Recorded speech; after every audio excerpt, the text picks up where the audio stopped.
Assalamualaikum warahmatullahi wabarakatuh. Jumpa lagi di Lentera Hitam. Tentunya masih bersama Bobby. Apa kabar teman-teman semuanya? Pastinya kalian semua baik-baik saja dan sehat selalu, dan selalu dimudahkan segala urusannya. Untuk kali ini kami mau melanjutkan kisah pendakian gunung yang berjudul Malapetaka, Darah Haid di Jalur Pendakian Gunung Cikuray. Cerita ini ditulis oleh Alin Aberwati. Terima kasih buat Alin yang sudah mengizinkan kami untuk menceritakan kisah ini. Tidak usah lama-lama, kita langsung saja ke ceritanya. Cerita horor dimulai.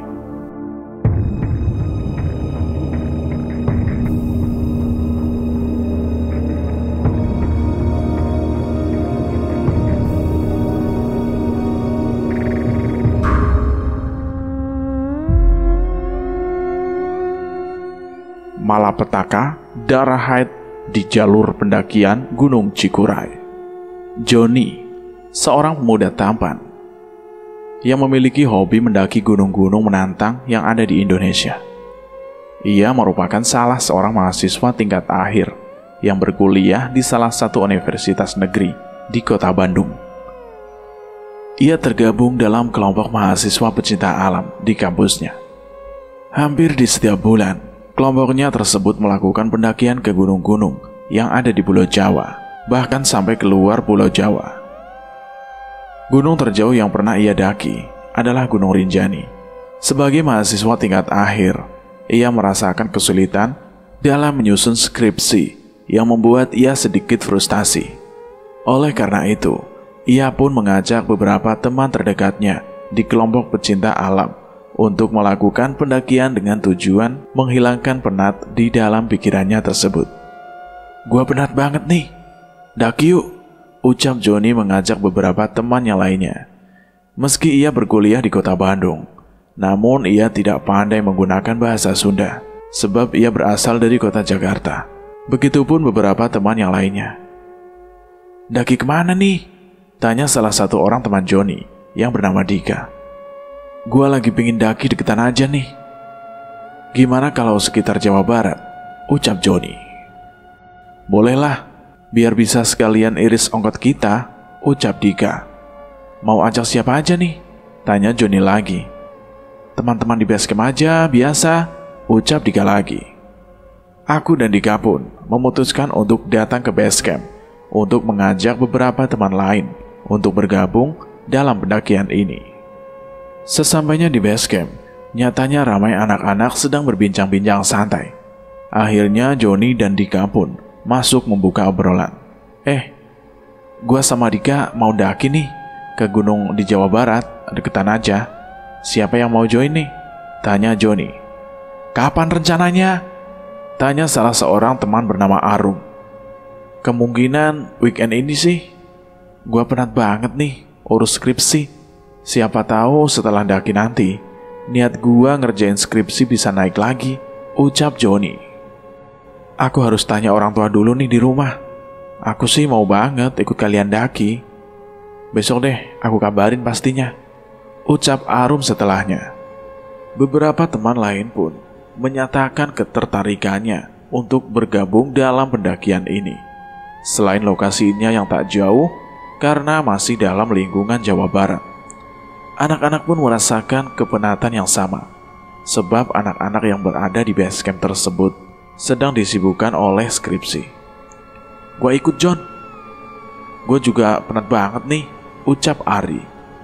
"Aku juga ikut, kalau Ari ikut," ucap Nisa yang tak lain adalah kekasih Ari. Ari dan Nisa layaknya perangko, selalu nempel kemanapun dan dimanapun. Wajar saja mereka menjalin hubungan yang cukup lama sejak mereka masuk kuliah, sehingga tak heran jika mereka selalu ingin menghabiskan waktu bersamanya. "Iya, yang perangko mah selalu nempel," ledek Johnny. Tapi Johnny merasa senang sebab ajakannya disambut sangat baik oleh semua teman-temannya di base camp. Sampai saat ini sudah ada 5 orang jika digabung dengan dirinya yang setuju dengan ajakannya mendaki gunung. "Ada lagi nih yang mau join," katanya Dika. Gua deh mau, ucap Agus. Aku juga dong, tanya Tasya. Oke, kalau begitu udah ada 7 orang ya yang mau join. Gua, Dika, Arum, Ari, Nisa, Agus, sama Tasya, ucap Joni. Wah, asik nih, rame-rame, ucap Dika lagi. Kalau gitu, weekend nanti kita kumpul ya di base camp jam 8 pagi. Kita ke lokasi pakai mobil gua, jadi kalian gak perlu pusing-pusing mikirin kendaraan, ucap Joni. Logistik gimana? Tanya Dika. Kita belanja 1 hari sebelum berangkat, biar aman. Masalah barang-barang yang berat, kayak tenda dan lainnya, kita pakai punya Mapala aja, biar gampang, ucap Joni lagi. Semua orang pun setuju dengan arahan yang diberikan oleh Joni.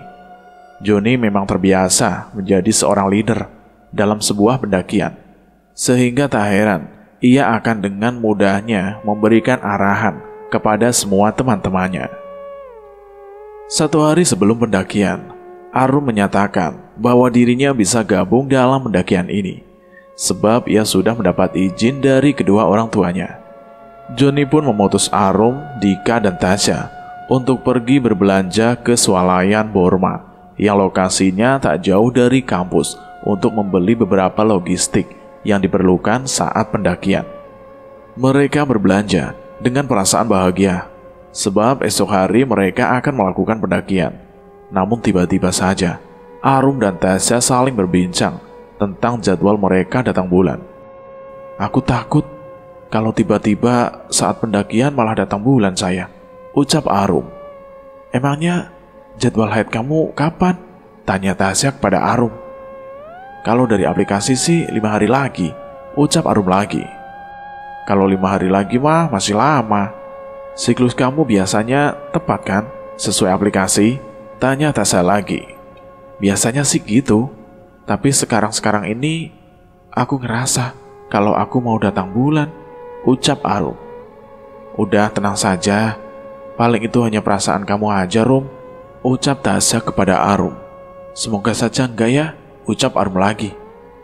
Kekhawatiran Arum nampaknya sangat berlebihan. Ia sudah merasakan kegelisahan, padahal pendakian baru akan dilaksanakan besok. Namun Tasya mencoba terus menenangkan Arum agar ia tetap bisa berpikiran positif. Kalian kenapa? Tanya Dika. Dika merasa kalau wajah Arum sedikit muram, sehingga ia pun langsung bertanya kepada Arum dan Tasya. Bukan apa-apa kok, santai. Arum cuma khawatir kalau saat pendakian ia malah datang bulan, ucap Tasya. Walah, jangan terlalu dipikirin, Rum. Semua pasti baik-baik saja kok, ucap Dika menenangkan. Tapi bukannya kalau datang bulan kita nggak boleh melakukan pendakian ya? Tanya Arum. Kata siapa? Tanya Dika. Kata beberapa orang, ucap Arum. Itu mah cuma mitos, jangan terlalu dipikirkan. Lagian kan kita ke gunung, bukan ke masjid, ucap Dika. Udah Rum, jangan begitu khawatir, ucap Tasya lagi. Arum pun menghela nafas begitu panjang untuk menenangkan hati dan pikirannya. Setelahnya, ia pun nampak lebih tenang setelah membeli beberapa kebutuhan yang ia perlukan. Mereka pun pergi ke base camp untuk menyimpan semua hasil belanja mereka di sana. Setelahnya, mereka bertiga pun kembali ke rumah masing-masing untuk beristirahat. Semua anak yang akan melakukan pendakian memilih untuk tidur lebih awal agar kondisi mereka di esok hari bisa lebih fit dari hari biasanya. Mereka pun tak lupa untuk meminta izin kepada orang tua untuk melakukan pendakian ini. Harapan mereka pendakian kali ini menjadi pendakian yang menyenangkan dan tak terlupakan, sehingga setelahnya mereka bisa lebih fokus dalam memutuskan skripsi mereka masing-masing. Keesokan harinya, Joni dan Dika memilih untuk berangkat bersama menuju kampus dengan menggunakan mobil Dika. Sementara Ari dan Nisa sudah lebih dulu sampai di kampus. Agus, Arum, dan Tasya pun menyusul paling akhir. Semua udah siap? Tanya Joni. Udah dong, ucap Agus. Sebelum jalan ke lokasi, alangkah lebih baiknya kita berdoa terlebih dahulu, ucap Joni. Mereka bertujuh pun kemudian memanjatkan doa keselamatan sebelum melakukan perjalanan menuju lokasi tujuan. Hari itu tepat pukul 8 pagi. Mereka bertujuh berangkat dengan menggunakan mobil pribadi milik Johnny, dan Johnny sendiri yang menyetir mobilnya hingga sampai di lokasi tujuan. Perjalanan pun cukup mengasihkan. Sepanjang perjalanan, seluruh anggota saling melempar candaan satu sama lain. Serasa tak ada beban sedikit pun yang mereka pikul. Johnny pun kemudian membuka obrolan dengan mengenai jalur pendakian yang akan dipilih oleh mereka. Guys, kita kan mau ke Cikuray nih. Asiknya via jalur apa ya? Tanya Johnny kepada teman-temannya. Cikajang aja. Kebetulan aku belum pernah kalau lewat via Cikajang. Menurut penuturan banyak orang sih, jalur Cikajang cukup memacu adrenalin. Jadi kayaknya bakal seru, ucap Dika. Memangnya jalur Cikajang tuh resmi? Tanya Arum. Aku sendiri kurang tahu resmi apa enggaknya, tapi seru aja, ucap Dika. Kalau aku sih ngikut suara terbanyak aja, ucap Ari dan Nisa. Kalau teman-teman semua udah yakin, ya udahlah, lewat jalur Cikajang juga nggak apa-apa. Yang penting kan kita bisa sampai puncak, ucap Agus. Aman gak lewat jalur itu? Tanya Tasya lagi. Aman kok, aman. Kan kita punya Johnny yang udah berpengalaman, ucap Dika. Oke, kalau semua setuju kita lewat jalur Cikajang. Biar gua nanti langsung arahin jalan ke Cikajang, ucap Johnny. Siap, ucap teman-teman yang lainnya. Setelah memutuskan jalur yang akan dipilih saat mendaki Gunung Cikuray, Johnny pun kemudian langsung mengarahkan mobil ke arah jalan Cikajang. Anak-anak lainnya pun mulai membicarakan hal-hal lainnya secara random. Kalian terutama yang cowok-cowok, kalau ketemu cewek cantik di gunung, ajak kenalan gak nih? Tanya Dika. Kalau gua sih setia, maklum udah ada pawangnya, ucap Ari sembari melempar tawa.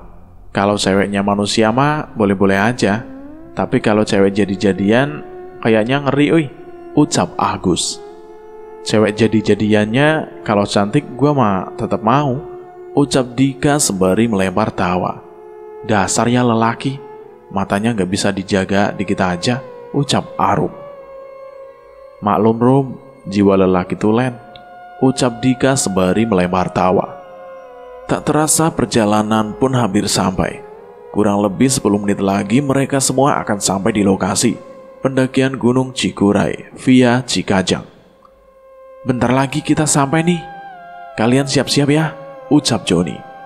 Siap, kita udah siap banget nih, ucap Dika. Setelah mereka semua prepare semua perlengkapannya, akhirnya mereka semua pun sampai di lokasi jalur pendakian. Johnny lebih dulu menitipkan mobilnya ke salah satu rumah saudaranya, yang lokasi rumahnya tak jauh dari jalur pendakian. Sebelum melanjutkan perjalanan dengan berjalan kaki, Johnny lebih dulu menanyakan tentang jalur pendakian Cikajang kepada saudaranya tersebut, yang bernama Pak De Aji. Pak De, jalur Cikajang aman gak? Tanya Johnny. Aman kok, meskipun jalur tersebut sangat jarang dilewati oleh para pendaki, bisa dibilang jalur ilegal John, ucap Pak De Aji. Apa petunjuk jalannya gak di tiap jalurnya Pak De? Tanya Johnny. Tentu ada. Biasanya ada tali atau plastik yang diikat di pohon sebagai tanda jalur pendakian, ucap Pak De Aji. Walah, gitu ya Pak De. Kami rencananya mau mendaki via jalur Cikajang Pak De, ucap Johnny lagi. Boleh saja, asal harus tetap hati-hati dan tetap santun saat perjalanan John, ucap Pak De Aji lagi. Tentu Pak De, kami akan jaga sikap dan tetap santun saat di sana, ucap Johnny. Ya sudah, hati-hati ya kalian, ucap Pak De Aji. Siap Pak De, terima kasih. Udah mau membantu ya Pak De. Nanti semisal ada persoalan saat pendakian, boleh nggak kami hubungi Pak De? Tanya Johnny. Tentu boleh, kamu kan keponakan Pak De, ucap Pak De Aji. Ya udah, terima kasih Pak De, ucap Johnny lagi. Setelah menitipkan kendaraan ke Pak De Aji, Mereka bertujuh pun kemudian berjalan menuju posko pendakian. Di posko pendakian Cikajang, mereka tidak perlu mendaftarkan pendakian mereka untuk didata, sebab di sana tak ada satupun posko pendaftaran. Maka tidak heran kalau jalur Cikajang disebut jalur non-resmi, meskipun sering dilewati banyak pendaki. Sebelum melakukan pendakian, mereka bertujuh pun menyempatkan untuk bersuah foto terlebih dahulu di jalur pendakian Cikajang untuk dijadikan kenang-kenangan nantinya. Setelahnya mereka pun mulai melakukan pendakian. Sepanjang perjalanan, banyak perkebunan sayur milik warga. Rasanya benar-benar menyejukkan. Tak lama setelahnya, mereka pun mulai masuk ke jalur hutan. Tak ada hal yang aneh saat mereka mulai masuk ke jalur tersebut. Semuanya baik-baik saja. Saat kami mulai masuk lebih dalam lagi, kami pun dikejutkan dengan jalur yang mulai bercabang. Jalurnya bercabang nih. Menurut kalian, jalan yang sesuai jalur kanan atau kiri ya? Tanya Joni membuka obrolan. Ambil kiri aja bang, ucap Dika. Yang lain gimana? Tanya Joni. Ambil kiri, ucap teman yang lainnya. Di persimpangan pertama, mereka pun memilih jalur kiri. Dan ternyata jalur yang mereka pilih adalah jalan yang benar. Sebab mereka menemui jalur pendakian yang terlihat sering dilintasi oleh orang lain. Tak lama setelahnya, terdapat persimpangan lainnya di hadapan mereka. Ambil kanan bang, ucap Dika. Apal banget lu Dik, ucap Joni. Jelas dong, kan gue cari tahu dulu sebelum mendaki ini. Makanya saat lu tanya mau via apa, gue langsung jawab Cikajang. Soalnya sebelumnya gue udah baca dulu tentang jalur ini, ucap Dika. Bagus juga pikiran lo Dik. Persiapan awal memang penting banget sih, ucap Joni lagi. Setelahnya mereka pun mengambil jalur kanan, dan ternyata jalur tersebut pun benar, sehingga mereka menjadi jauh lebih tenang dalam pendakian kali ini. Ternyata semakin tinggi jalur yang mereka tempuh, maka semakin banyak pula persimpangan yang akan menghampiri mereka sewaktu-waktu. Berbekal pengetahuan tentang survival yang mereka dapatkan di kelompok mahasiswa pecinta alam, mereka pun semakin percaya diri dalam setiap langkah pendakian yang mereka lakukan. Semakin dalam mereka semua masuk ke dalam hutan, semakin menghilang juga jalur pendakian yang mereka pilih. Semua tertutup oleh semak-semak belukar yang tumbuh dengan begitu lebatnya. Mereka pun terus melanjutkan perjalanan, hingga akhirnya mereka pun menemui kebuntuan. Sementara hari sudah hampir gelap. Hari hampir gelap teman-teman. Lebih baik untuk malam ini kita bermalam di sini saja. Kita bisa buka tenda di tempat ini, ucap Joni. Gue setuju sama Joni. Soalnya gak baik kalau kita tetap melanjutkan perjalanan sementara kita sendiri sedang dibingungkan dengan banyaknya persimpangan di jalur pendakian kita ini, ucap Dika. Tapi semuanya akan tetap aman kan? Tanya Arum. Selama kita bertujuh kompak ya semuanya akan tetap baik-baik saja Rum, ucap Joni. Semua teman-teman pun menjadi lega setelahnya. Mereka semua pun kemudian membagi tugas untuk membangun 2 tenda. 1 tenda untuk laki-laki dan 1 tenda lainnya untuk perempuan. Mereka pun kemudian membuka logistik yang mereka bawa untuk kemudian disantap guna menghilangkan rasa lapar dalam diri mereka. Malam pun semakin larut. Mereka bertujuh pun memilih untuk beristirahat lebih cepat dari biasanya, sebab mereka merasakan rasa lelah yang sudah tidak mampu mereka bendung lagi. Satu persatu dari mereka pun terlelap. Saat mereka semua terlelap, tiba-tiba saja terdengar suara rintihan perempuan yang tak jauh dari tenda mereka. Namun anehnya, hanya Arum saja yang mampu mendengar suara rintihan tersebut. Ia pun kemudian mencoba membangunkan Tasya. Sah, bangun, bangun, ucap Arum. Kenapa Rum? Aku ngantuk banget nih, ucap Tasya lagi. Kamu dengar suara rintihan perempuan gak? Tanya Arum. Gak ada suara apapun kok Rum. Halusinasi doang mungkin, ucap Tasya kepada Arum. Tapi suaranya kedengeran jelas banget, Sa. Gak mungkin kan kalau salah denger, apalagi halusinasi, ucap Arum lagi. Udah aku mau lanjut tidur, ucap Tasya menambahkan. Seketika saja Arum pun merinding karena suara rintihan tersebut. Arum pun memberanikan diri untuk mengecek keluar tenda suara rintihan tersebut. Saat Arum memberanikan diri membuka pintu tenda, ia melihat bayangan hitam berada persis di tenda laki-laki. Ia sendiri tidak tahu bayangan hitam tersebut berasal dari mana. Setelahnya Arum pun memilih untuk kembali ke tendanya dan mencoba tak mengindahkan gangguan yang datang menghampirinya. Setelah berusaha keras untuk memejamkan mata kembali, hal aneh datang lagi menghampiri mereka. Namun hanya Arum yang mengetahui gangguan tersebut. Tiba-tiba saja, saat Arum dan kedua temannya terlelap, tiba-tiba saja ada benda jatuh yang menimpa tenda perempuan, hingga membuat Arum terbangun dari tidurnya lagi. Astagfirullahaladzim, ucap Arum. Arum istighfar dengan begitu kerasnya, hingga membuat Nisa dan Tasya pun terbangun juga dari lelapnya. Ada apa, Rum? Tanya Nisa terkaget. Ada benda jatuh menimpa tenda kita, ucap Arum gemeteran. Coba aku cek, tanya Tasya. Tasya pun kemudian bergegas keluar tenda untuk memastikannya.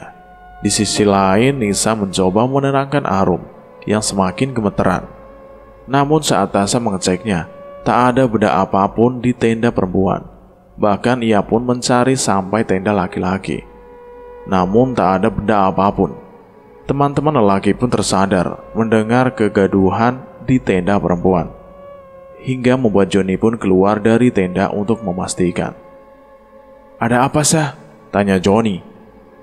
Ini si Arum ngerasa ada benda jatuh yang langsung menimpa ke tenda kita. Tapi setelah aku cek, gak ada benda apapun, ucap Tasya. Mungkin hanya halusinasi atau mimpi barangkali, ucap Johnny. Tapi ini kedua kalinya loh. Sebelumnya Arum juga bangunin aku. Katanya ada suara rintihan perempuan. Tapi setelah aku amati, tak ada suara apapun, ucap Tasya. Mungkin Arum hanya kecapean. Coba tenangin dia, Desa, ucap Johnny lagi. Siap, ucap Tasya. Tasya pun kembali ke tenda perempuan untuk kembali memberitahukan kepada Arum dan Nisa bahwa tak ada apapun di luar tenda. Tadi aku udah cek, tapi gak ada apapun di luar sana, ucap Tasya. Kamu yakin? Jelas-jelas aku dengar sendiri kok kalau ada benda jatuh menimpa tenda kita, ucap Arum. Iya, aku percaya sama kamu, Rum. Kamu kan gak pernah bohong sama sekali. Tapi ya udahlah, anggap saja angin lalu, Rum. Lebih baik kita lanjut tidur supaya besok bisa jauh lebih fit, ucap Tasya kepada Arum. Dengan perasaan terpaksa, akhirnya Arum pun mau menuruti perkataan Tasya untuk kembali melanjutkan tidurnya.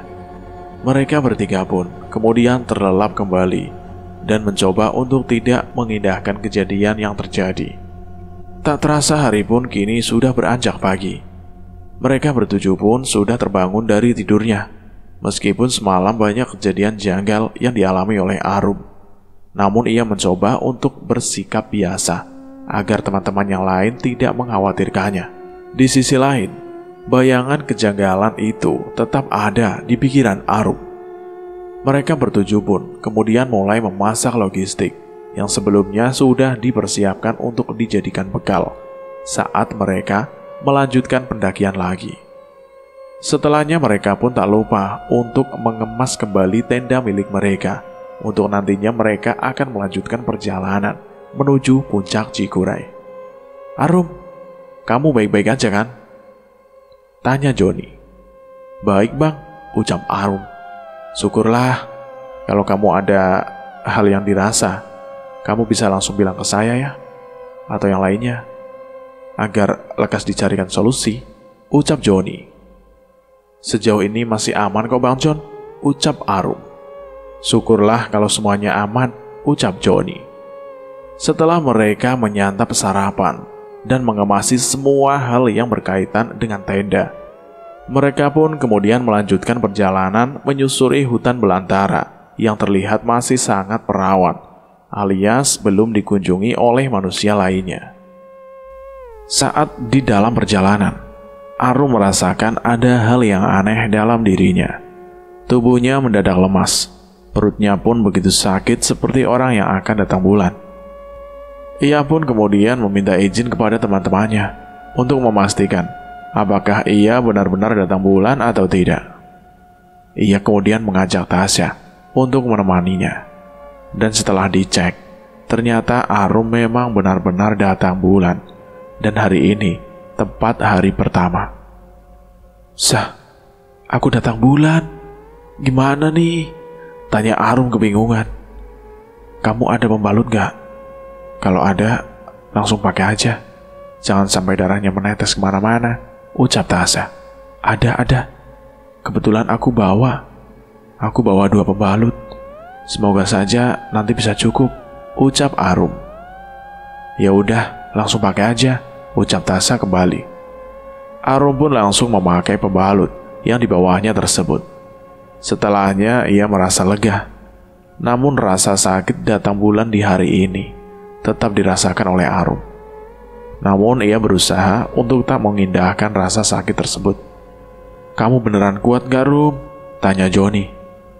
"Aku kuat, Bang. Semoga saja rasa sakitnya lekas reda," ucap Arum. "Ya udahlah, ayo kita melanjutkan perjalanan lagi," ucap Joni. Mereka bertujuh pun kemudian melanjutkan perjalanan lagi menuju puncak Gunung Cikuray. Mereka sudah masuk ke dalam hutan dengan pepohonan yang tampak menjulang begitu tinggi ke arah langit. Untung saja mereka semua dibekali keilmuan pendakian saat di kelompok pecinta alam di kampusnya, sehingga mereka tak begitu kesulitan dalam beradaptasi dan mencari jalan yang dirasa mampu mengantarkan mereka hingga sampai puncak. Mereka selalu berpikiran bahwa gunung bentuknya yaitu merucut ke atas, sehingga jika mereka paham arah mata angin dan mengikutinya ke atas, maka mereka pun akan sampai di puncak. Itu hal yang selalu mereka pikirkan, sehingga mereka memiliki semangat besar untuk bisa sampai di puncak, meskipun harus melewati hutan belantara yang nampak belum pernah dijamah oleh manusia. Saat dalam perjalanan, tiba-tiba saja Arum merasakan dingin tubuhnya. Bulu kuduknya pun merinding seketika. Ia sendiri pun tidak tahu apa yang membuatnya merasakan hal tersebut. Namun, ia merasakan ada sesuatu yang mengikutinya dan melekat di tubuhnya. "Rum, kamu gak apa-apa? Kok wajahnya pucat?" tanya Tasya. "Dingin banget saya," ucap Arum yang mulai menggigil. "Guys, berhenti dulu. Arum kedinginan," ucap Tasya, memberhentikan semua teman-temannya yang lain. Joni sebagai leader pun mencoba memastikan kondisi Arum dengan memeriksa dahi Arum. Dan benar saja, tubuh Arum sangatlah dingin. Joni pun langsung bertindak dengan memberikan jaket miliknya kepada Arum. "Tubuhku berat banget, seperti ada sesuatu yang menempel di punggungku," ucap Arum. Salah satu dari mereka ada yang peka terhadap hal-hal yang berbau gaib, yaitu Agus. Agus pun langsung membisikkan sesuatu hal kepada Joni selaku leader, tanpa langsung memberitahukannya kepada Arum, sebab ia khawatir Arum akan menjadi panik setelah mengetahuinya. "Bang Joni, Arum sepertinya ketempelan," bisik Agus kepada Joni. "Ketempelan apa maksud lo?" ucap Joni. "Ada gadis cantik berbaju merah yang sedang berada di punggung Arum saat ini. Aku bisa merasakannya," ucap Agus kepada Joni. "Lo gak bohong?" tanya Joni. "Enggak bang, tapi tolong lo gak usah bilang hal ini ke dia ya. Takut dia parno," ucap Agus. "Terus gimana cara ngobatinya?" tanya Joni lagi. "Gue sendiri bingung bang. Mungkin bisa air minum yang sudah dibacakan ayat Al-Quran sebelumnya bang," ucap Agus. Joni pun bergegas mengambil air mineral di ranselnya dan mulai membacakan ayat Al-Quran yang ia tahu. Ia pun kemudian mencipratkannya ke punggung Arum, dan tak lupa meminta Arum untuk meminum air mineral tersebut. Meskipun Arum merasa aneh dengan sikap Johnny, namun ia menuruti semua perkataan Johnny. Setelahnya, Arum pun terlihat semakin lemas. Ia bahkan tak mampu untuk menopang tubuhnya lagi. Akhirnya karena darurat, Johnny dan teman-teman pun kembali membuka tenda sebagai tempat Arum beristirahat. Johnny dan teman-teman lain fokus kepada kesehatan Arum tanpa memikirkan puncak Cikuray. Sebab bagi mereka, keselamatan adalah hal yang harus selalu diutamakan. Arum pun mulai merebahkan tubuhnya yang begitu lemas. Ia masih merasakan kedinginan yang sungguh hebat. Semua orang di sana berusaha untuk menghangatkan Arum. Ada yang membuatkan teh hangat. Ada pula yang mengoleskan minyak kayu putih ke tubuh Arum agar ia merasakan hangat. Di sisi lain, Johnny pun menanyakan kepada Agus terkait sosok yang Agus lihat sedang menempel di pundak Arum. "Gus, gimana? Masih ada tuh di tubuh Arum? Apa sudah hilang?" tanya Johnny. Sosok itu udah gak nempel di tubuh Arum, tapi dia duduk tepat di samping Arum, sembari menatap Arum dengan tatapan yang sangat tajam, ucap Agus.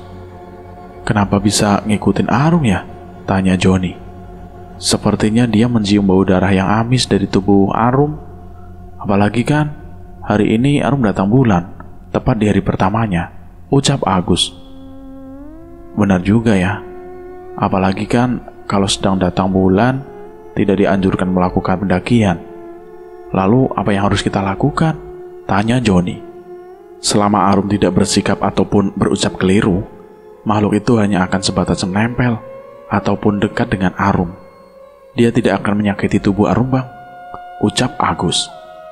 Tapi Arum semakin kedinginan, bahkan tubuhnya begitu lemas. Apa kamu yakin kalau makhluk itu tidak mengganggu Arum?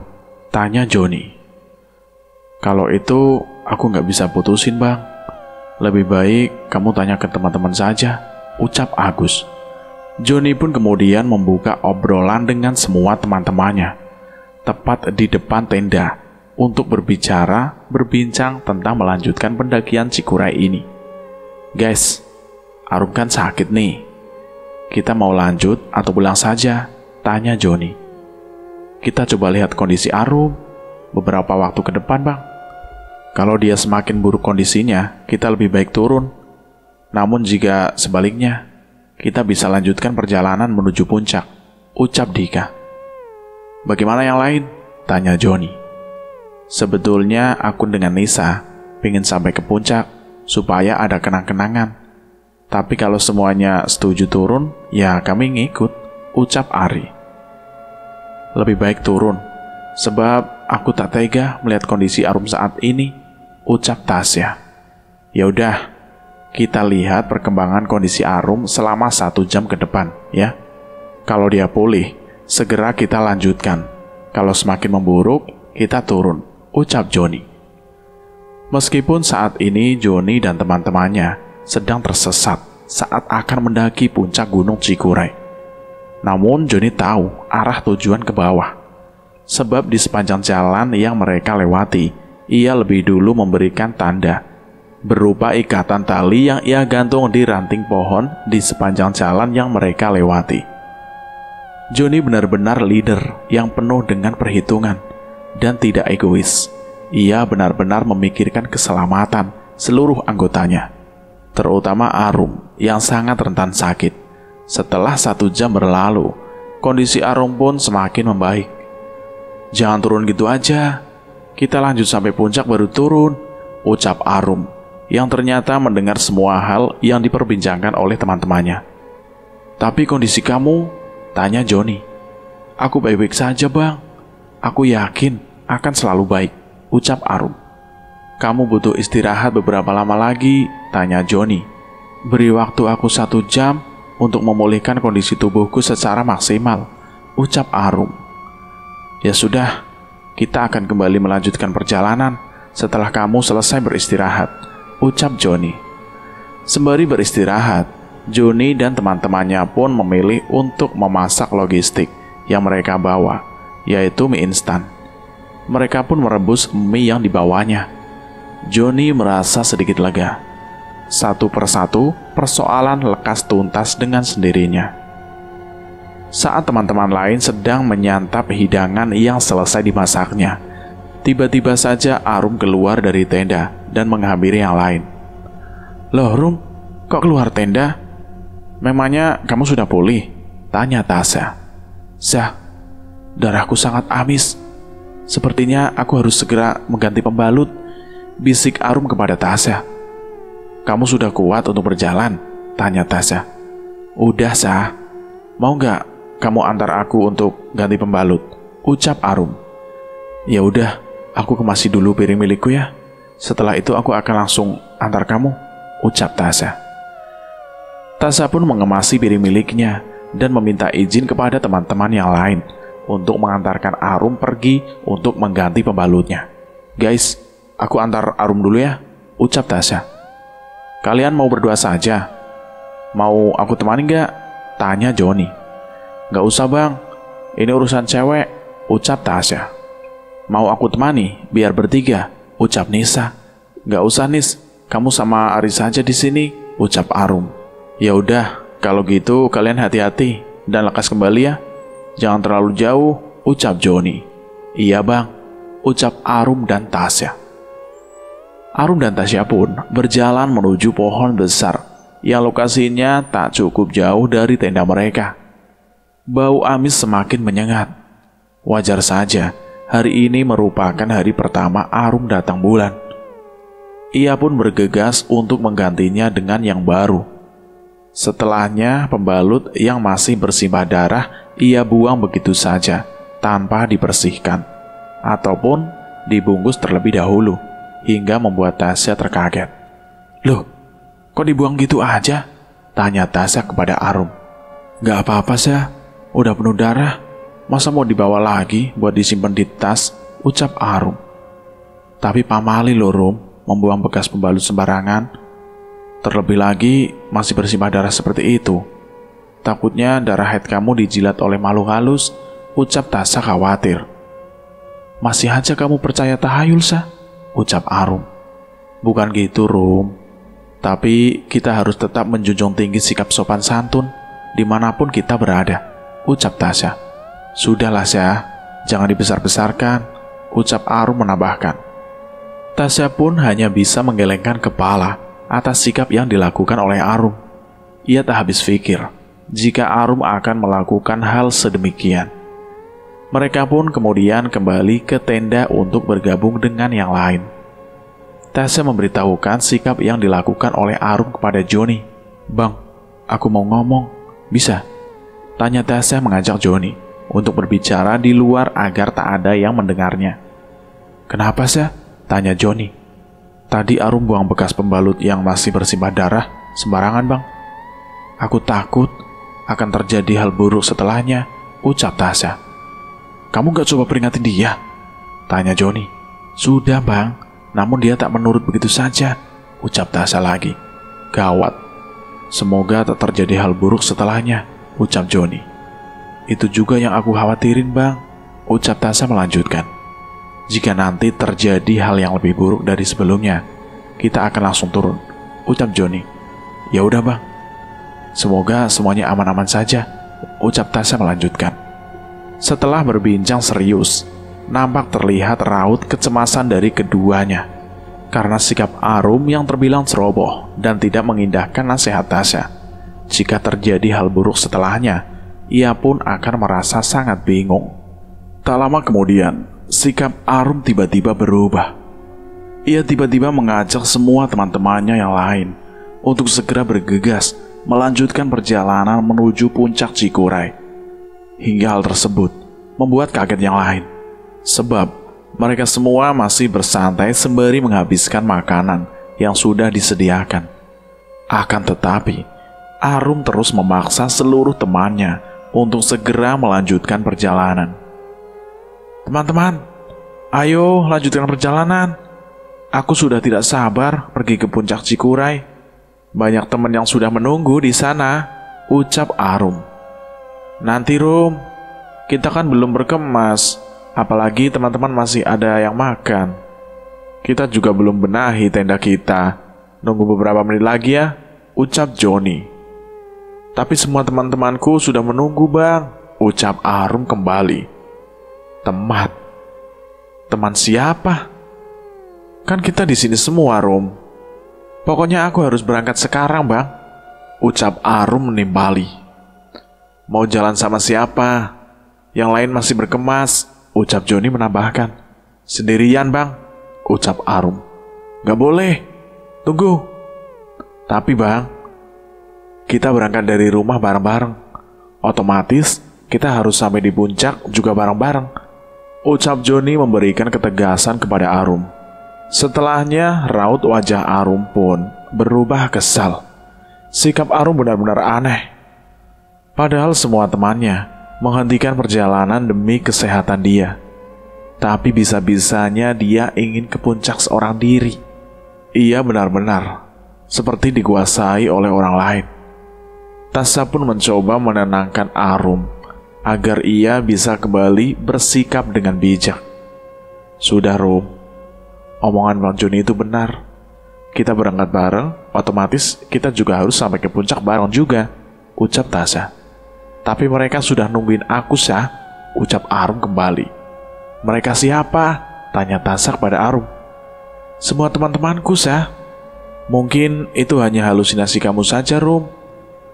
Tenangkan pikiran kamu dan nunggu teman-teman berkemas, baru nanti kita lanjutin perjalanan. Oke? Ucap Tasya kepada Arum. Arum pun hanya mengangguk saat mendengar ucapan Tasya. Seluruh teman-teman yang lain pun bergegas untuk merapikan tenda dan semua perlengkapan masakan yang digunakan sebelumnya. Setelah semua selesai, mereka pun kemudian melanjutkan perjalanan menuju puncak Cikuray. Anehnya, Arum selalu ingin berjalan paling depan. Ia ingin menunjukkan jalan yang benar kepada seluruh teman-temannya. Padahal jalan yang mereka lewati saat ini merupakan jalan yang begitu asing.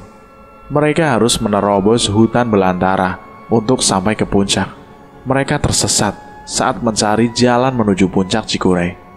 Joni sebagai leader pun mencoba menegur Arum agar ia bisa berjalan di belakangnya. Ia tidak ingin Arum mengambil langkah yang salah.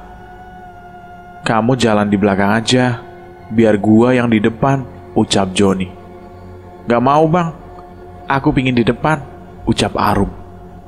Emang tahu jalan? Tanya Joni kepada Arum.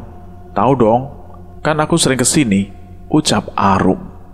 Sikap Arum benar-benar aneh setelah ia tak sengaja membuang darah haidnya secara sembarangan. Joni pun bergegas menghampiri Agus yang tahu tentang hal-hal gaib. Ia ingin memastikan bahwa Arum yang saat ini ada di antaranya merupakan Arum yang mereka kenal. Gus, dia beneran Arum bukan? Gua ngerasa aneh sama sikapnya, ucap Joni kepada Agus. Bang, kalau boleh ngomong jujur nih, dia bukan Arum, bisik Agus kepada Joni. Lalu dia siapa Gus? Arum sudah dikuasai makhluk lain bang. Sosok wanita yang sebelumnya mengikuti dia.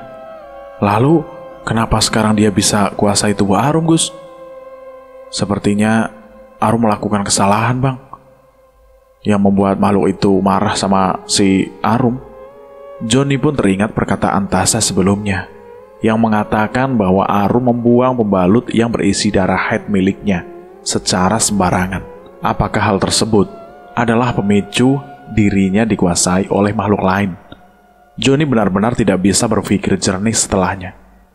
Joni pun memberitahukan kepada Agus bahwa Arum sebelumnya melakukan hal yang tidak semestinya. Agus pun mulai bisa memahami setelah mendengar cerita tersebut bahwa penyebab utama sosok itu menguasai tubuh Arum adalah karena sikap Arum yang tidak semestinya.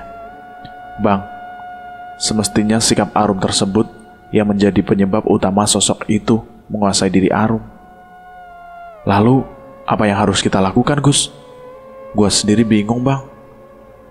Gua gak bisa menyelesaikan persoalan Arum ini seorang diri. Perlu ada bantuan Ustadz untuk bisa membantu mengembalikan jiwa Arum ke raganya kembali. Tapi kita kan lagi ada di atas gunung, Gus. Apa gak ada cara lain? Gak ada, Bang. kita nggak bisa sembuhin Arum di sini. Terlalu berbahaya. Di sisi lain, pergerakan Arum semakin cepat. Ia seolah-olah tidak merasakan lelah dan terus mengelantur bahwa seluruh teman-temannya sudah menunggunya di puncak Cikuray. Ia bahkan menerobos hutan yang benar-benar masih sulit untuk dijamak manusia. Dan sepertinya ia mengambil jalan yang salah. Jalan itu mengarah ke sebuah jurang. "Rum, berhenti!" "Kenapa, Bang?" "Ini jalannya benar kok," ucap Arum dengan begitu santainya. Sosok yang menguasai tubuh Arum sangat pandai bersandiwara. Ia bahkan berlagak seperti bukan orang lain. Ia benar-benar bersandiwara bahwa dia merupakan sosok Arum yang sebenarnya. "Aku mau lari, Bang, biar cepat sampai," ucap Arum kepada Johnny. Semua orang hanya bisa menatap keanehan yang ditunjukkan oleh Arum. Hingga akhirnya Johnny pun memberitahukan kebenarannya kepada semuanya, yaitu kepada Tasya, Dika, Ari, dan juga Nisa. Mereka semua nampak syok saat mendengar kebenarannya tersebut. Mereka bahkan kebingungan tentang apa yang harus mereka perbuat, sementara Arum terus bertingkah di luar batas. Karena Arum berlari begitu cepat, Johnny dan yang lainnya pun tidak mampu mengimbangi laju Arum. Hingga akhirnya mereka pun benar-benar kehilangan jejak Arum. Mereka kemudian berpencar untuk mencarinya. "Rum, lo di mana?" ucap Johnny. Agus pun kemudian memberikan saran kepada Johnny agar ia segera meminta bantuan kepada siapapun yang dapat dengan segera menyusul ke atas gunung ini. Johnny pun berpikir untuk meminta bantuan Pak De Aji. Dengan sinyal yang putus-putus, ia berusaha untuk menelpon Pak De Aji. Ia sudah mencoba panggilan telepon sampai 10 kali, namun tak kunjung tersambung. Ia pun kemudian berinisiatif untuk mencari dataran yang lebih tinggi untuk mendapatkan sinyal. Dan puji Tuhan berhasil. Ia berhasil menyambungkan teleponnya kepada Pak De Aji. Tak lama setelah Pak De Aji pun mengangkat telepon Johnny.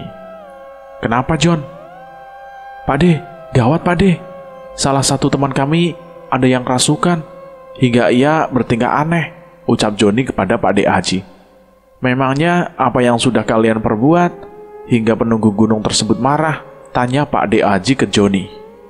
Johnny pun memberitahukan bahwa persoalan yang sedang dihadapi mereka sangatlah kompleks. Ia juga memberitahukan tentang satu hal yang dilakukan oleh Arum sebelum kejadian ini terulang. "Kalian di mana?" "Tunggu Pak De. Pak De akan menyusul ke sana," ucap Pak De Aji. "Kami masuk ke dalam hutan Pak De," ucap Johnny kepada Pak De Aji. "Jangan bergerak begitu jauh. Pak De dan beberapa orang akan membantu kalian semua," ucap Pak De. "Lalu untuk saat ini apa yang harus aku lakukan Pak De?" tanya Doni. "Tidak banyak hal yang bisa dilakukan, sebab dari pengamatan yang telah dilakukan oleh Pak De Aji, Arum benar-benar sudah dirasuki oleh makhluk lain," ucap Pak De Aji. Johnny dan teman-teman lainnya pun memutuskan untuk terus mengawasi Arum tanpa beristirahat sedikit pun. Mereka tak ingin Arum bertindak gegabah, dan hal tersebut dapat membahayakan diri sendiri. Semua teman sudah merasa kelelahan. Langkah Arum begitu cepat hingga sulit untuk diimbangi. Tasya yang begitu dekat dengan Arum hanya bisa menangis melihat Arum bertingkah seperti itu. Sementara teman-teman yang lain pun meminta untuk beristirahat lebih dahulu. "Bang, gua udah gak kuat lagi. Gue sama Nisa istirahat dulu ya. Kalian kalau mau lanjut ya sok lanjut aja," ucap Ari. "Iya bang, aku benar-benar capek," ucap Nisa. Ari dan Nisa pun memilih untuk beristirahat terlebih dahulu. Mereka mengambil sisa minuman yang mereka bawa untuk melepaskan dahaga. Hari ini sudah hari kedua perjalanan pendakian mereka di Gunung Cikuray. Bukannya sampai di puncak, mereka malah dihadapkan dengan situasi yang tidak mengenakan. Sama seperti Ari dan Nisa, Dika dan Agus pun merasakan lelah yang sama. Mereka kemudian memilih untuk beristirahat lebih dulu. "Bang, gue juga capek banget nih. Gue rehat dulu ya bentar," ucap Dika. "Bang, lo ngejar Arum secepat apapun, Dia akan lebih dari itu. Makhluk itu benar-benar menguasai tubuh Arum, ucap Agus kepada Joni. Sementara Tasya hanya bisa terdiam melihat semua temannya dibuat lelah oleh Arum. Ia sangat ingin mengikuti Arum, namun ia juga merasakan lelah yang tidak bisa ditahankan lagi. Ia pun kemudian berteriak memanggil Arum dengan tangis di pipinya. "Arum, berhenti!" teriak Tasya. Setelah mendengar teriakan saya, Arum pun berhenti dan menengok ke arah Tasya dengan tatapan kosongnya. Arum pun tiba-tiba berteriak sembari menangis seperti yang dilakukan oleh Tasya. "Tolong aku!" teriak Tasya. Setelah itu Arum kembali bertingkah aneh. Ia kembali berjalan cepat sembari tertawa. Joni yang melihat hal tersebut pun tak bisa tinggal diam. Ia kemudian mengejak kembali Arum dan memperbolehkan teman-temannya yang lain untuk beristirahat. "Kalian tunggu di sini, biar gua yang kejar Arum," ucap Joni. "Bang, lu juga harus hati-hati.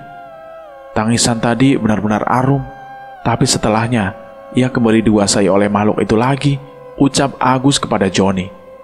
"Gua titip teman-teman ke elu sama Dika ya," ucap Joni. "Iya bang," ucap Agus dan Dika. Joni pun kembali berlari untuk mengejar Arum. Meskipun rumput di hutan tersebut tumbuh begitu lebat, ia mampu melewatinya dengan cepat. Keadaan gentinglah yang membuat sesuatu yang tidak mungkin menjadi mungkin.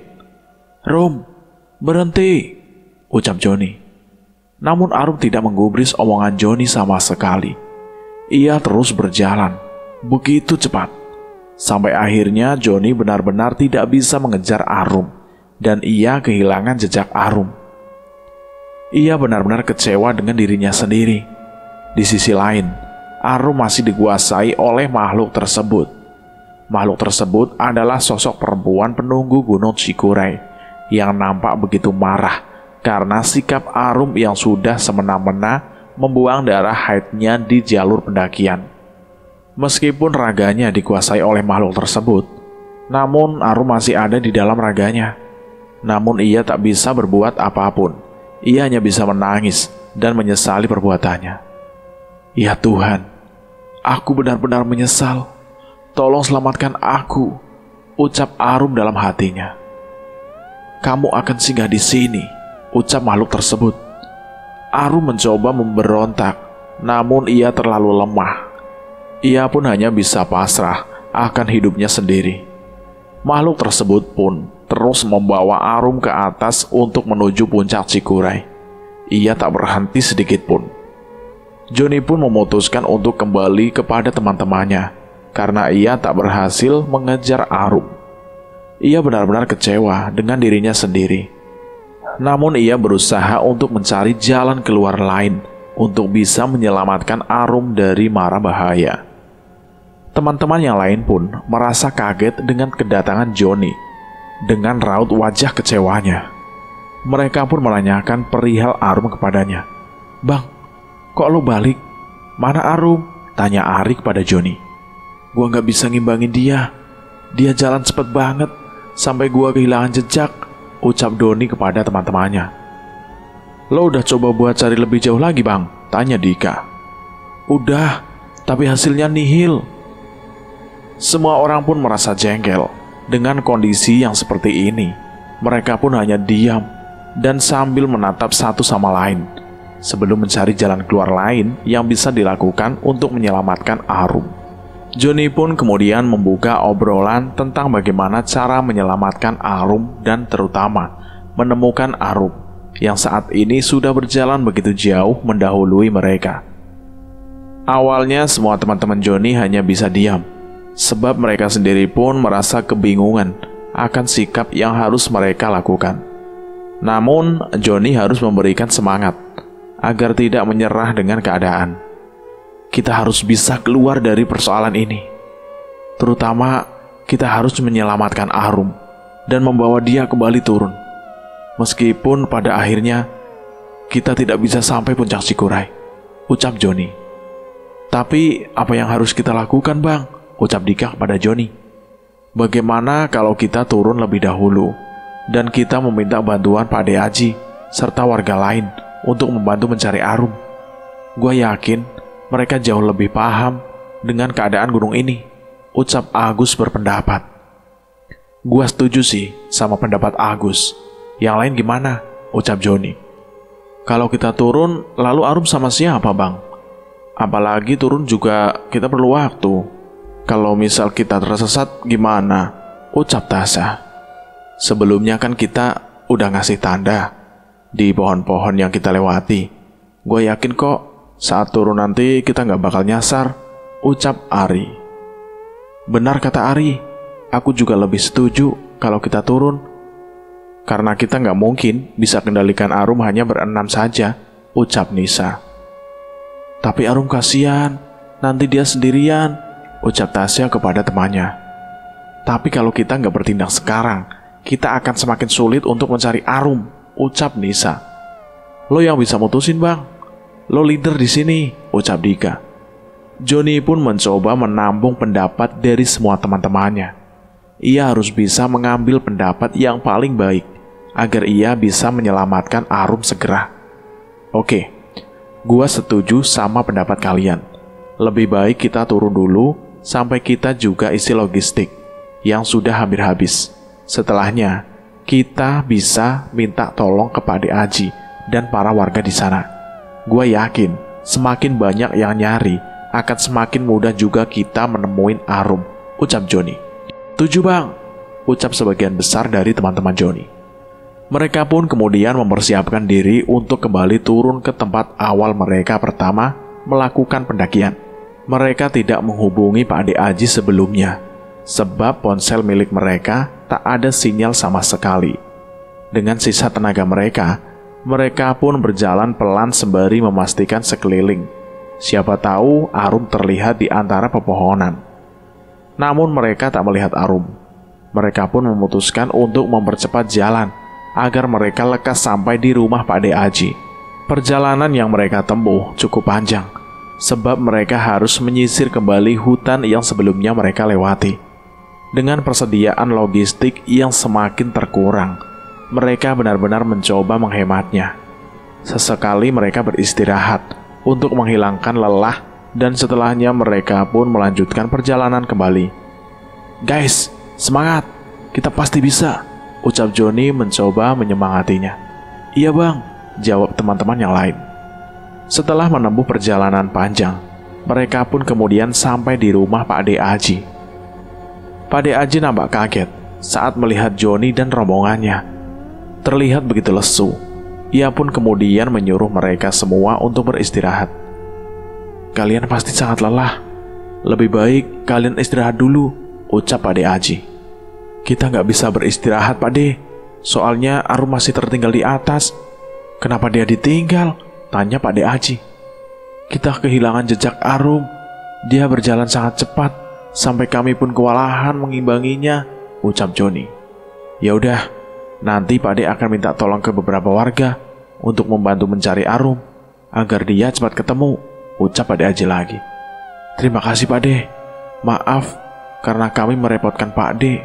Sudah, kalian harus pikirkan kesehatan kalian saat ini. Lebih baik kalian semua beristirahat, ucap Pak Ade Aji.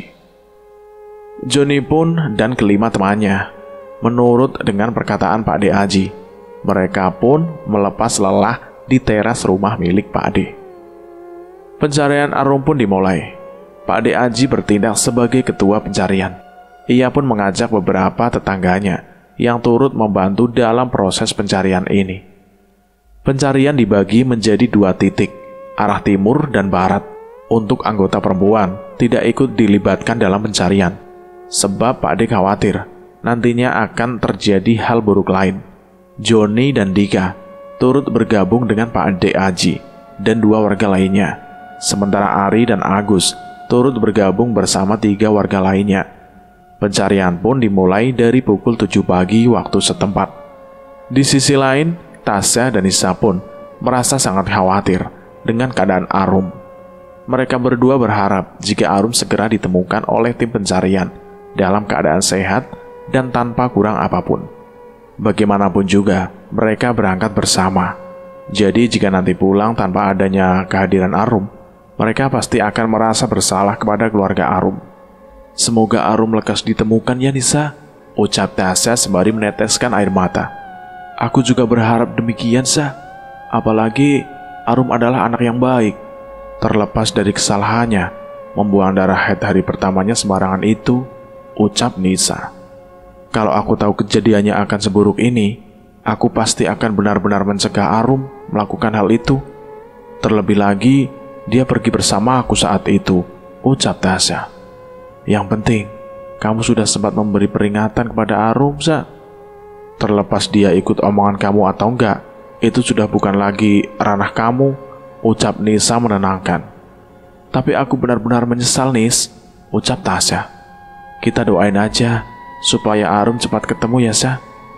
Mereka pun tak putus mendoakan keselamatan Arum. Meskipun mereka tidak bisa turut ikut dalam pencarian, setidaknya doa yang mereka panjatkan akan membantu proses pencarian tersebut. Perjalanan menuju puncak Cikuray dalam proses pencarian Arum pun memakan waktu yang cukup lama.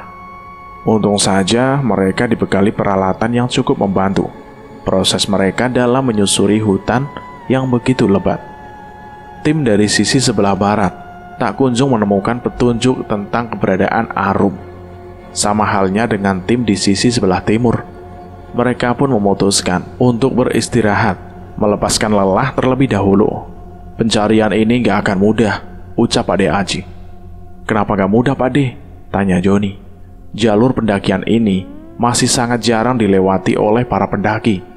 Terlebih lagi, kerap kali ada hal mistis yang terjadi di daerah ini, ucap Ade Aji. Tapi, apa Arum bisa ditemukan, Pak De? Tanya Dika. Kita berdoa saja supaya ada titik terang tentang keberadaan Arum.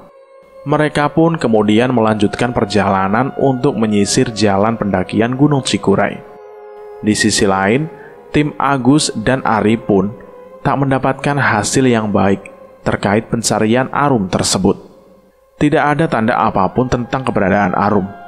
Mereka pun mencoba berteriak untuk memanggil nama Arum. Arum, lu di mana? Ucap Ari. Rum, kita semua nungguin lu, ucap Agus. Sepertinya pencarian ini akan memakan waktu selama berhari-hari, ucap penduduk yang ikut dalam pencarian. Setelah mendengar pertanyaan tersebut, Ari dan Agus pun merasa sedih dan hampir putus asa. Namun ada rasa tanggung jawab besar yang mereka emban, sebab mereka sedari awal berangkat bertuju. Maka mereka pun harus pulang bertuju juga, tanpa ada yang tertinggal satupun. Mereka pun terus meneriaki nama Arum, berharap Arum mampu mendengar suara mereka dan menjawab panggilan mereka. Namun pada kenyataannya, pencarian di hari pertama tidak membuahkan hasil, baik dari tim barat maupun tim timur. Karena hari sudah semakin larut, semua tim pencarian pun memutuskan untuk kembali ke rumah Pak De Aji untuk beristirahat, dan pencarian akan dilanjutkan keesokan harinya. Meskipun mereka harus bolak-balik naik turun Gunung Cikuray, namun mereka tidak merasakan lelah sedikit pun, sebab rasa khawatir mereka mampu menutupi rasa lelah mereka dalam pencarian keberadaan Arum. Saat semua orang sedang terlelap, tiba-tiba saja Agus bermimpi tentang Arum. Di dalam mimpinya tersebut, ia melihat Arum sedang menangis tepat di bawah pohon besar. Wajahnya benar-benar pucat dan begitu sembab. Ia terlihat sedang berada di dalam kesulitan hebat. Di sisi lain, ia melihat sosok yang menyerupai Arum. Namun ekspresi yang dinampakkan olehnya berbalik dengan sebelumnya. Ia nampak tersenyum sumringah. Bahkan ia pun menari-nari dengan tubuh Arum. Sosok itu seakan-akan melihat kehadiran Agus, meskipun dalam mimpi. Sosok itu kemudian menatap tajam ke arah Agus dan mengatakan kalimat yang tidak mengenakan. Dia sudah menetap di sini. Tidak ada satupun yang bisa menemukannya, ucap sosok yang menguasai Arum. Agus benar-benar diam, terpaku saat mendengar sosok yang menyerupai Arum mengatakan hal tersebut. Banyak sekali pertanyaan dalam benak Agus tentang keselamatan Arum. Apakah Arum benar-benar terpenjara di gunung ini? Apakah ia tak akan selamat? Apakah Arum tidak akan ditemukan oleh tim pencari? Kegelisahan benar-benar menyelimuti Agus, hingga dia pun tersadar dari mimpinya, sembari terkaget-kaget, dan menyebut nama Arum dengan begitu keras. "Arum! Arum!" teriak Agus. Teriakan Agus tersebut kemudian membangunkan beberapa teman lainnya dari tidur. Mereka langsung menanyakan tentang apa yang terjadi pada diri Agus, sampai dia berteriak begitu kencang menyebut nama Arum. "Kenapa lu, Gus?" tanya Joni. "Gua mimpi buruk, Bang," ucap Agus. "Mimpi apaan lu?" tanya Dika dan Ari. "Arum gak selamat. Dia benar-benar dikuasai makhluk itu. Dan kita tidak akan bisa menemukan dia," ucap Agus. "Jangan ngaco lo, Gus. Kita kan baru melakukan pencarian 1 hari. Pasti beberapa hari ke depan kita bisa nemuin Arum," ucap Joni.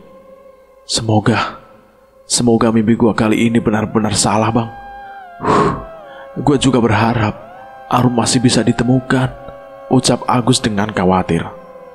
"Mending kita lanjut istirahat aja, supaya besok kita lebih fit saat melakukan pencariannya," ucap Joni mengakhiri. Setelah itu mereka semua pun kembali melanjutkan istirahat mereka. Hari pun berganti begitu cepat. Mereka pun kembali melakukan pencarian. Hari ini tepat hari kedua. Semoga pencarian hari ini membuahkan hasil yang baik. Tim masih dibagi menjadi 2. Namun jalan yang kedua tim pilih berbeda dengan hari pertama, dengan harapan Arum bisa segera ditemukan. Saat perjalanan, Joni menemukan sebuah sepatu yang begitu mirip dengan milik Arum. Setelah memperhatikannya lebih dalam, ia pun kemudian menyadari bahwa sepatu itu benar-benar milik Arum. Mereka pun kemudian menyisir lokasi di sekitar tempat tersebut. Akan tetapi, hasilnya nihil. Meskipun mereka menemukan jejak keberadaan Arum, mereka pun nampak begitu kecewa setelahnya. Pencarian hari kedua pun tidak membuahkan hasil lagi. Mereka bahkan sudah benar-benar lelah. Orang tua dari mereka sendiri pun sudah mulai gelisah. Satu persatu dari mereka mulai menghubungi dan menanyakan tentang kepulangan mereka. Namun sampai 2 hari pencarian, Arum tak kunjung ditemukan. Mereka pun sengaja tidak menjawab telepon dari keluarga di rumah. Mereka masih tidak menyerah untuk melakukan pencarian. Hingga tak terasa bahwa pencarian Arum sudah berlangsung selama 1 minggu, dengan hasil yang masih sama seperti pencarian awal. Di titik inilah semua orang berpikir bahwa mimpi Agus adalah mimpi nyata, di mana Arum benar-benar tidak akan lagi kembali dan pulang. Pak De Aji dan seluruh warga pun memutuskan untuk berhenti. "Joni dan teman-teman, Pak De minta maaf karena sampai detik ini pencarian Arum tidak membuahkan hasil," ucap Pak De sembari menangis. Arum pun benar-benar hilang dan tidak ditemukan hingga kini. Joni dan teman-temannya yang tersisa pun memutuskan kembali ke Bandung dan membicarakan kebenaran tentang hilangnya Arum kepada keluarganya. Ibu dan bapak Arum benar-benar kaget saat mendengar berita tersebut. Bahkan air mata pun tidak mampu lagi mereka bendung. Kini Arum benar-benar dalam dekapan keabadian dan tidak kunjung muncul ke permukaan. Kejadian tersebut membekaskan trauma di hati semua teman-teman Arum yang melakukan pendakian. Doa baik pun dipanjatkan untuk Arum. Semua orang pun menangis haru, tidak percaya akan kenyataan yang ada. Cerita ini pun selesai sampai di sini. Bagaimana pendapat kalian semua tentang cerita ini? Silahkan tulis di kolom komentar. Terima kasih buat penulis yang sudah mengizinkan kami untuk menceritakan kisah ini. Terima kasih juga buat teman-teman yang sudah mendengarkan cerita ini. Terima kasih buat semuanya. Kami pamit undur diri. Wassalamualaikum warahmatullahi wabarakatuh.